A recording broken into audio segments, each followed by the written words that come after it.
Hi, we're here to talk about Chapter 10, but first I'd like to take a second and remind you of where we are.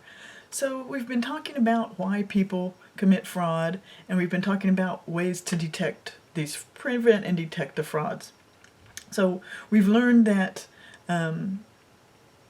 one method we can use to get information about a fraud is interviewing people. Right? Interviewing people who know something about the fraud, interviewing the suspect. So as a fraud examiner, you need to understand interviewing techniques pretty well because you'll be going around and talking to a lot of people. A typical way of doing it is start outside, right? We start to get the data that we can get without talking to people. We start with things inside the company, outside the company, then we start talking to people, and we want to get to that suspect last. They're the ones we talk to last. All right, so we'll be interviewing a lot of different people, so we need to understand the general characteristics of interviews. All right, so the most common technique, somebody's committed a fraud, people know about it, people know probably who did it. Certainly the suspect knows, but a lot of times other people know who did it or have a pretty good idea. So you're going to talk to a lot of different people. So you're going to conduct an interview, which is just a question and answer session. And this idea of interviewing is there's a specific goal in mind for this interview, and you have specific kinds of questions you're going to be asking. All right, so there's good ways to interview and not so good ways. Good interviewers zero in on the suspect and get admissions, right? Because a lot of times it can be difficult to prove in court, so you're trying to get them to actually admit they did it and then fill you in on the details. How did you do it? How much did you take? Because a lot of this stuff is sometimes not known. So good interviewers find out who the suspect is, talk to the suspect, and get them to admit they committed the fraud. That's the main goal. It gives us a lot of information about the essential elements of the crime. It helps us develop the case. We get cooperation from people.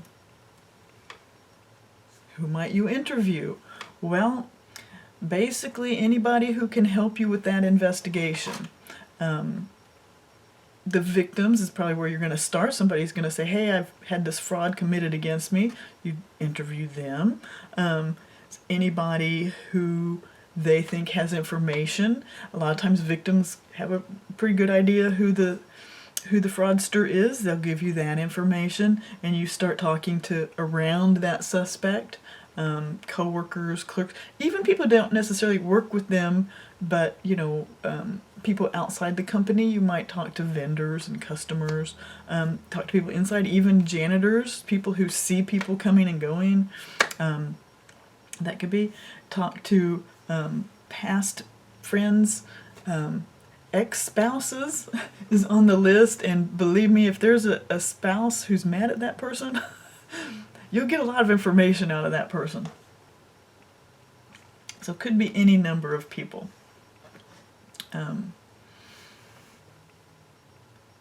Three kinds of interviewees. So when you start talking to people, there's kind of three basic categories they're going to fall into. One is friendly. They really want to help you. They go beyond the normal to help you out. So you're probably your victim. They really want to help you out. The ex-spouse, they really want to help you out. So these kinds are what we call a friendly interview. Neutral. They have nothing to gain or lose. Basically, they just... there's somebody who's there. They know they didn't do the fraud. They know you don't think they did the fraud. They work there. They're glad to help catch it, but they're not like excited for you to catch them. And of course, there's hostile. Hostile people don't want to help you. So they're the suspect, and they're the close associates with the suspect who might want to protect that suspect. So like family members, a current spouse, not an ex-spouse. So people who would want to help that suspect cover up the crime. Those are going to be hostile. They're not going to want to answer your questions. They're not even going to want to talk to you, most likely.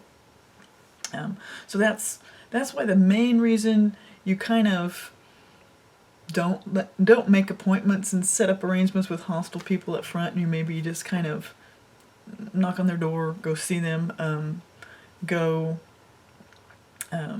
to their office, interview them there if they're still working for the organization. So when you conduct an interview, you want it to be a good interview. You want it to turn out great. So there are some things that help make interviews be better. Some things that are characteristics of a good interview. Good length. And remember, we're talking about a good interview from our perspective, from the fraud investigator perspective, right?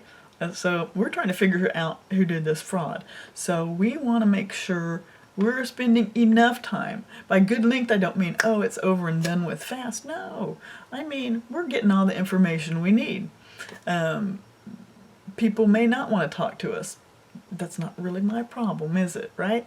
I want to talk to them. I'm trying to find this out. Now, do I need to put it in those words? Certainly, of course not. You try to be friendly and get them to help you, right? That's the whole attitude is with all these interviews. You are just trying to get some help here, right? So keep it going till you get all the answers if you can.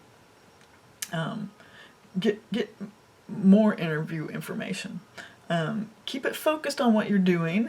I know it's easy to get off track, and suspects in a hostile interview, they're going to want you to get off track. They'll try to distract you. They'll try to put you onto somebody else by saying some stuff, just some BS kind of stuff. So stay focused.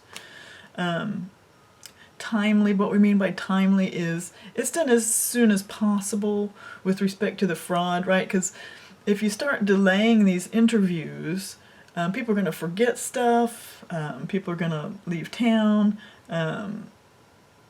stuff's going to be forgotten. So timely is better. The sooner you can get to it. Again, usually leaving the actual suspect to last, right? But sooner the better. And a characteristic of a good interview has a good objective, right? They are objective, right? They're not biased. You don't have your own opinions about things. You're just getting the facts, right? And a positive ending. Now, maybe for the suspect it won't be positive but you want to keep, and even with the suspect, keep things positive. You want to keep talking. You may want to go back to that person to get more information after you get some more information somewhere else. So you don't want them feeling hostile towards you. So you always want your interviews to end as positively as possible.